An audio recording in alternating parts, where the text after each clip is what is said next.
Everyone, welcome back to my YouTube channel. तो आज मैं आपके लिए लाई हूँ क्लास 11 की इंग्लिश।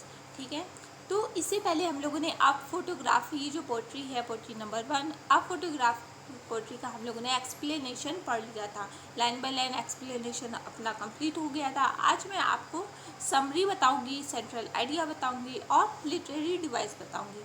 ठीक है, तो फिर जल्दी से हम लोग अपना वीडियो स्टार्ट करते हैं।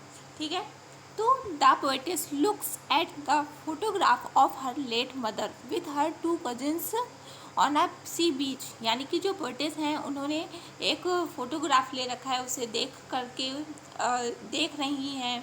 उसमें उनकी मम्मी हैं और साथ ही साथ उनकी 2 कजिन्स भी हैं, उनकी मम्मी की कजिन्स हैं। ठीक है, तो और इस जगह पर लेट इसलिए लिखा हुआ है क्योंकि उनकी जो मम्मी है अब वो जीवित नहीं रही हैं, इसलिए उन्होंने लेट वर्ड का यूज़ करके बताया है कि इनकी जो मम्मा है वो अब जीवित नहीं है। ठीक है, तो और ये जो फोटोग्राफ है वो एक सी बीच की है और सी यानी कि समुद्र में छुट्टियां मनाने गई हुई हैं उनकी मम्मी और उनकी जो कजिन्स हैं वो लोग। तो उस समय ये फ़ोटोग्राफ खींची गई थी। The mother was the eldest of the 12 year old and had a lovely face. यानी कि जो उनकी मम्मा है वो तीनों लड़कियों में से सबसे बड़ी हैं, 12 साल की हैं और उनका जो फेस है वो बहुत ही लवली है, बहुत क्यूट है, बहुत ब्यूटीफुल है। They were escorted by the uncle who clicked the camera. यानी कि वो कैमरे की तरफ देख रही हैं जिस कैमरे को उनके अंकल ने पकड़ रखा है।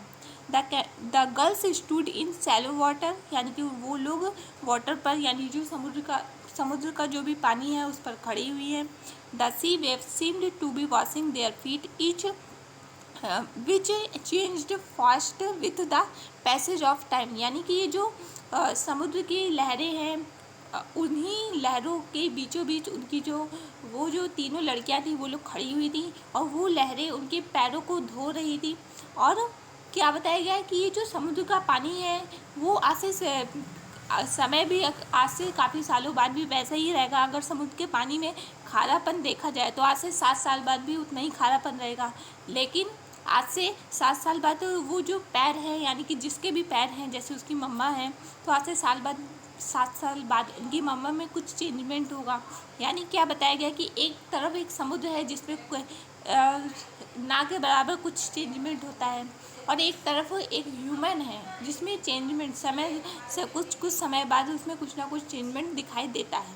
ठीक है, फिर उसके बाद क्या बताया कि only the sea has so no change in its behaviour over the years. यानी कि काफ़ी सालों बाद भी हम लोग जो समुद्र है उसे देखेंगे तो फिर उस समुद्र के व्यवहार में कोई भी चेंजमेंट नहीं आएगा। अगर वो उसकी लहरें ऊपर आसमान में उठती हैं तो फिर उठेंगी ही, लेकिन जब काफ़ी साल बाद उसकी मम्मा से अगर मिलेंगे तो उनके बिहेवियर में चेंज आएगा, क्योंकि अभी वो 12 साल की लड़की है और अगर 7 साल बाद 10 साल बाद अगर उनसे मिलेंगे तो वो 12 से 22 साल जैसे हो गई, तो उसके बाद उनकी जो बातचीत करने का जो तरीका है उसमें चेंजमेंट आएगा, उनका लाइफ स्टाइल भी चेंजमेंट आएगा, उनकी जो ड्रेसअप सेंस है, ड्रेस पहनने का जो सेंस है उसमें चेंजमेंट आएगा।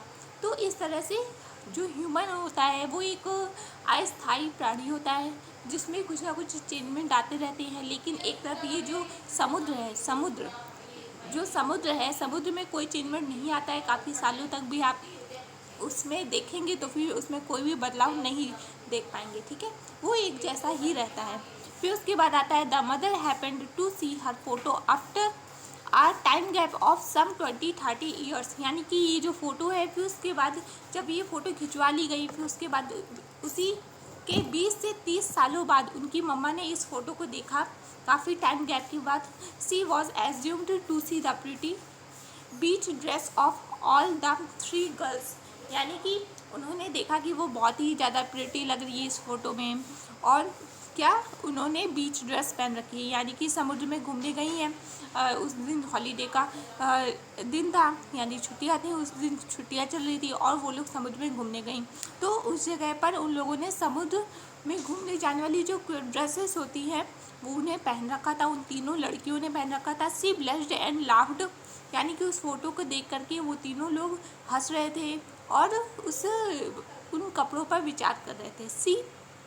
She told the poetess that they had been addressed for the pleasure trip by her cousin बेटी एंड डॉली, यानी कि वो अपनी जो उनकी मम्मा थी उन्होंने अपनी कजिन सिस्टर बेटी एंड डॉली से कहा कि देखो देखो हम लोग उस समय पर किस तरह से समुद्र में छुट्टियां मनाने के लिए किस तरह से कपड़े पहनते थे, कैसे कपड़े पहनते थे, किस तरह से घूमने जाया करते थे, इन सारी बातों पर चर्चा की। ठीक है, नेक्स्ट है कि देखते हैं क्या है। ये अब देखिए, the sea holiday was the mother's past, यानी कि ये जो सी हॉलीडे है ना वो उनकी मम्मी का पास्ट है।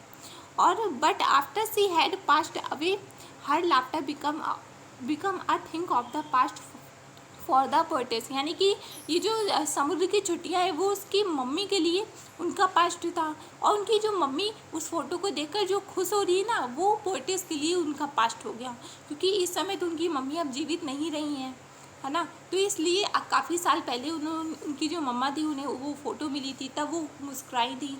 तो जो पोएटेस है उन्होंने अपनी मम्मी को मुस्कुराते हुए उस समय देखा था, लेकिन आज वो उसी हंसी को, उसी मुस्कुराहट को वो मिस कर रही हैं। तो उस फ़ोटो को देख करके अपनी मम्मी की जो मुस्कुराहट है, जो स्माइल है, उसको याद कर रही हैं, और याद करके वो अपनी मम्मी की अपना पास्ट याद कर रही कि मेरी मम्मी की जो मुस्कुराहट थी वो कितनी खूबसूरत थी। और उनकी जो मम्मा है वो अपना मतलब जो समुद्र में जो छुट्टियां मनाने जो गई थी, जो एंजॉय किया था, वो उनकी मम्मा याद कर रही हैं, मुस्कुराते हुए अपनी बचपने को याद कर रही हैं। ठीक है, आई होप आपको समझ में आया होगा।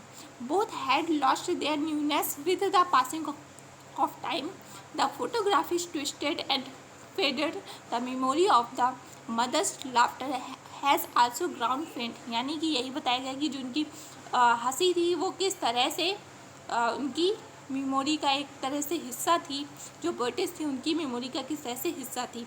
The mother of the poetess died some 12 year old ago, यानी कि जो उनकी मम्मा थी उन्हें 12 साल बीत चुका था उन मरे हुए, आई मीन इस दुनिया से गए हुए इस तरह से। The poetess has faced only blank silence after her mother's death, यानी कि उनकी मम्मी की डेथ होने के बाद से जो पोएटेस का जो भी फेस है वो पूरा का पूरा साइलेंस से एक खाली शांति से भर गया था।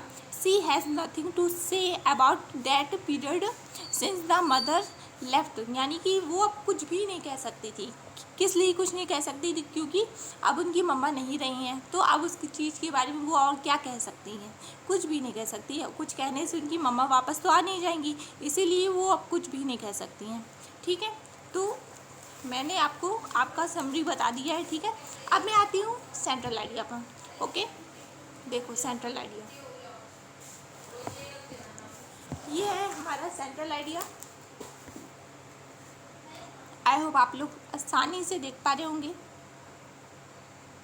हाँ, देखिए, the pome begins with the description of a photograph, यानी कि जो पोएटेस हैं वो फोटोग्राफ के डिस्क्रिप्शन से इस पोएम को स्टार्ट करती है। It's so the poetess mother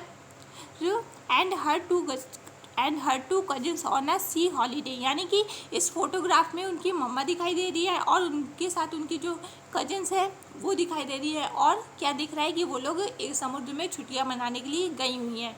her mother cherished fond memory of this holiday, यानी कि जो मेमोरी है, ये जो छुट्टियां मनाने गई थी, ये जो याद है, ये उनकी मम्मी के लिए बहुत ही प्यारी याद है। बहुत ही मतलब छुट्टियों में घूमने जाना उनकी मम्मी को बहुत पसंद भी था। The photograph has captured one के आगे क्या है, one movement in her life but times moves on, यानी कि क्या बताया गया कि ये जो फोटोग्राफ है उसे तो कैप्चर कर लिया गया, उनकी लाइफ का ये जो मूवमेंट था उसको तो कैप्चर हो गया, लेकिन ये जो समय है वो हमेशा चलता रहता है। ये जो समय का बहाव है उस बहाव में उनकी मम्मी बह गई। क्या मतलब कि इसका मतलब ये हुआ वो कि जो समुद्र है वो समुद्र में कोई चेंजमेंट नहीं आया, लेकिन उनकी मम्मी थी उनमें चेंजमेंट भी आया। और उसके बाद वो क्या था, मतलब 12 साल की जब थी वो युवा थी, फिर उसके बाद फिर वो पौड़ हुई, पौड़ होने के बाद वृद्ध हुई, वृद्ध होने के बाद वो फिर दुनिया से वो चली गई। लेकिन जो समुद्र है वो आज भी उसी जगह पर है जिस जगह पर वो लोग छुट्टियां मनाने गए थे। ठीक है, फिर उसके बाद आता है her mother's change but the sea washing their feet did not change, यानी कि उनकी मम्मी तो चेंज हो गई लेकिन जो उनके पैरों, जो समुद्र का पानी उनके पैरों को धुल रहा था ना, उस समुद्र में एक मतलब चुटकी भर नमक का भी बदलाव नहीं आया। वैसा का वैसा ही आज भी वैसा का वैसा ही समुद्र है। ठीक है, this suggest change time bring in human brings, यानी कि ये बताया गया है कि ये जो टाइम है वो किस तरह से चेंज होता है एक ह्यूमन, और उसी के अकॉर्डिंग किस तरह से ह्यूमन भी चेंज हो जाता है। Her mother is no more but she used to look young and beautiful in the photograph, यानी कि जो पोर्टिस की मदर है वो अब नहीं रही हैं, लेकिन उस फोटोग्राफ में उनकी जो मम्मा है वो बहुत ही ज़्यादा यंग लग रही हैं, बहुत ही ज़्यादा ब्यूटीफुल है। The poetess is delighted The poetess is delighted to see her mother smile but pained to realize that she is no more, यानी कि ये जो हमारी पोएटेस हैं उन्होंने अपनी मम्मा की स्माइल को देख कर के वो देख रही हैं कि कितनी ज़्यादा खूबसूरत उनकी स्माइल है, तो इससे वो भी खुश हो रही हैं, लेकिन तभी उन्हें एक पेन भी महसूस होती है, एक दुख का अनुभव होता है। ये इस दुख का अनुभव होता है कि अचानक से उन्हें याद आ जाता है कि उनकी मम्मा अब नहीं रही हैं, सी इज़ नो मोर। इस वजह से उन्हें फिर से दुख होने लगता है। The loss of mother can not be compensate, यानी कि ये जो अपनी मम्मी को खोने का ये जो उनका नुकसान हुआ है ना, इसकी कोई भी मानहानि नहीं कर सकता, कोई भी इसका भुगतान नहीं कर सकता है। मतलब कि जैसे कि आपका कोई फ़ोन आपसे कोई टूट जाता है, आपका कोई फ़ोन है वो आपसे टूट जाता है या फिर किसी से टूट जाता है, तो पैसे लेकर के एक नया फ़ोन लिया जा सकता है, लेकिन अगर कोई ऐसा इंसान जो हमारे दिल के काफ़ी करीब हो वो अचानक से हमसे दूर चला जाए, तो फिर उस इंसान की जगह इस दुनिया में कोई नहीं ले सकता है। तो यही चीज़ पोएटिस के साथ भी हुई, और उन्होंने भी एक खालीपन को महसूस किया। जब से उनकी मम्मा गई उनके जीवन से, तब से उन्होंने खालीपन महसूस किया, और उस खालीपन को इस दुनिया में कोई भी नहीं भर पाया उनके जीवन का। उनकी जो भी हानि हुई उनकी मम्मी, जब से उनकी मम्मी उनसे दूर हुई, जो भी ये नुकसान हुआ ना उनके मन का, उनके जीवन में उनकी मम्मी का ये जो खालीपन आ गया, तो इस खालीपन को कोई भी नहीं भर सकता। तो आई होप आप लोग को सेंट्रल आइडिया समझ में आया होगा, समरी समझ में आई होगी। अब हम लोग आते हैं लिटरेरी डिवाइस में। ठीक है, ये देखिए लिटरेरी डिवाइस, एलिट्रेशन। सबसे पहले तो समझिए कि लिटरेरी डिवाइस क्या होता है। लिटरेरी डिवाइस होता है जैसे कि हिंदी में अलंकार होते हैं, वैसे ही सेम टू सेम वही चीज़ है लिटरेरी डिवाइस। जो हम लोग हिंदी में अलंकार बोलते हैं उन्हें इंग्लिश में हम लोग क्या कहते हैं, लिटरेरी डिवाइस कहते हैं। तो फर्स्ट है हमारा alliteration. It is the use of the same sound at the beginning of words, यानी कि जब भी कोई सेम साउंड, यानी कि एक समान ध्वनि बार बार यूज़ की जाती है और किसी भी वर्ड की स्टार्टिंग में यूज़ की जाती है और बहुत ही पास होती है। क्या मतलब, देखिए 3 कंडीशन है। पहली कंडीशन क्या कि एक ही तरह का जो साउंड है वो बार बार हो, ठीक है। दूसरी कंडीशन ये कि किसी भी वर्ड की स्टार्टिंग में होना चाहिए वो साउंड। फिर उसके बाद तीसरी कंडीशन ये है कि हमेशा पास होनी चाहिए। तो देखते हैं कि आगे ये जो एग्जाम्पल दिए तो इसमें क्या वो कंडीशन को फॉलो किया गया कि नहीं। तो ये माई मदर में देखिए ये जो एम है, एम एक ये जो साउंड है ये पास में है, ठीक है। और एक जैसा ही एम है, इधर एम है तो इधर भी एम है, इसका मतलब यानी कि सेम साउंड है। फिर उसके बाद ये वर्ड की स्टार्टिंग में एम है, इसलिए यानी कि ये स्टार्टिंग वाला भी कंप्लीट, 2 कंडीशन कंप्लीट हो गए, ठीक है। फिर ये जो एम है ये अगल बगल है एम, पास में, ऐसा तो है नहीं कि ये एम एक यहाँ पर लिखा हो दूसरा एम दूसरे पेज पर लिखा हो, ऐसा तो है नहीं, यानी ये पास में है। इसका मतलब कि ये तीसरी कंडीशन भी कंप्लीट। इसका मतलब हम लोग कह सकते हैं कि इस जगह पर एलिट्रेशन का यूज़ किया गया। इसी तरह से आप लोग इसको भी देख सकते हैं, स्टूड स्टिल टू स्माइल, इस पर भी देख सकते हैं। इसके बाद देखिए टेरिबली ट्रांसफिट, फीट पर भी देख सकते हैं। उसके बाद देखिए साइलेंस में भी देख सकते हैं। नेक्स्ट आता है ट्रांसफेरेंट एपिथेट, यानी कि it is a literary device in which an adjective is usually use to describe one thing is transferred to another thing, यानी कि जब भी हम लोग किसी विश्लेषण की बारे में बात करते हैं का यूज़ करते हैं, एडजेक्टिव का, जब भी हम लोग किसी एडजेक्टिव का यूज़ करते हैं किसी भी चीज़ को डिस्क्राइब करने के लिए, और वो एडजेक्टिव एक थिंग से दूसरी थिंग में, एक भाव से दूसरे भाव में वो हो जाता है, ट्रांसफ़र हो जाता है। जैसे कि आप लोग देखिए, washed their terribly transient feet, यानी क्या बताया गया है कि एक तरफ तो ये बताया गया है कि समुद्र एक ह्यूमन के पाँव को धो रहा है, और समुद्र जो है वो उसमें कोई भी चेंजमेंट, ज़्यादा चेंजमेंट आता नहीं है, ना मात्र का आता है, ठीक है। लेकिन उसी तरफ एक तरफ पर एक ह्यूमन है जिसके पैर समुद्र धुल रहा है, तो वो जो ह्यूमन है उसमें तो चेंजमेंट आता रहता है समय के अनुसार, वो तो समय के बहाव में बहता रहता है। तो इस वजह से तो देखिए किस तरह से एक चेंजमेंट, एक तरफ तो एक ऐसी चीज़ है जिसमें बदलाव होते हैं, एक तरफ एक ऐसी चीज़ है जिसमें ना कि बराबर बदलाव होते हैं, ठीक है। तो इस चीज़ को किस तरह से उन्होंने एक चीज़ से दूसरी चीज़ में ट्रांसफ़र किया गया है, तो यही बताया गया है कि इस जगह पर ट्रांसफेरेड एपिथेट लिटरेरी डिवाइस का यूज़ किया गया, ठीक है।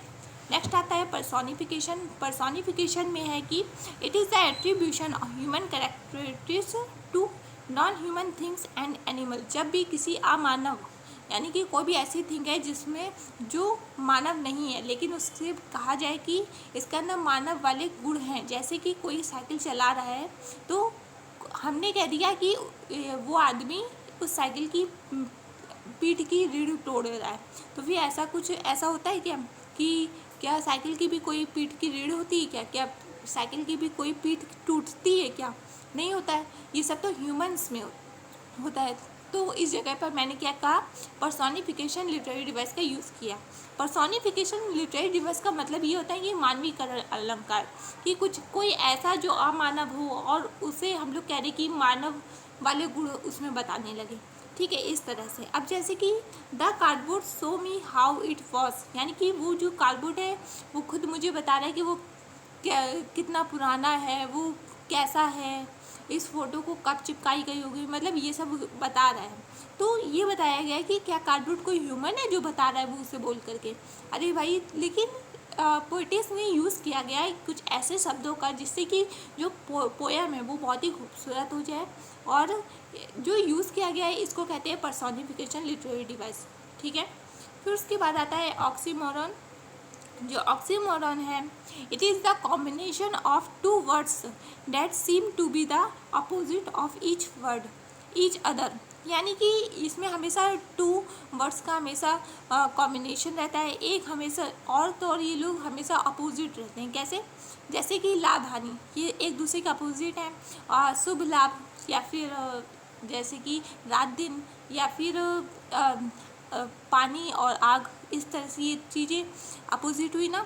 तो इसी तरह से ये देखिए लेबर्ड ईज़ का क्या मतलब, देखो लेबर्ड का मतलब होता है परिश्रम करना, और ईज़ का मतलब होता है आराम करना। तो ये जो वर्ड है, ये जो वर्ड का कॉम्बिनेशन है, ये आपस में अपोजिट है। तो इस जगह पे हम लोग कह सकते हैं कि इस जगह पे ऑक्सीमोरन ना का यूज़ किया गया, ठीक है। आई होप आप लोगों को समझ में आ गया होगा लिटरेरी डिवाइस।